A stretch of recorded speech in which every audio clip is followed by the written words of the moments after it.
మహతి అందరికన్నా అన్నింటికన్నా గొప్పదైనది. మహాన్ అనే పుల్లింగ శబ్దానికి స్త్రీలింగ శబ్దమే మహతి. అందరికన్నా పెద్దవాడు భగవంతుడైతే ఆయన్ని గురించిన అభిప్రాయం భగవతి అవుతుంది. ఈ భగవతి పేరు మహతి. ఈ బ్రహ్మాండం అనంతమైనది. బ్రహ్మాండమంతా ఆమె స్వరూపమే.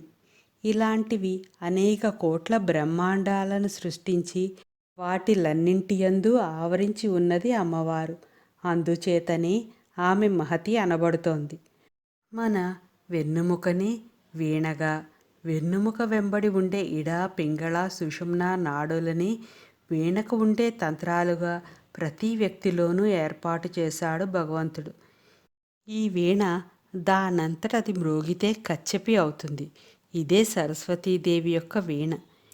ఇదే రకమైన వీణను నారదుడికి ఇచ్చాడు భగవంతుడు. ఈ వీణ పేరు కూడా మహతి.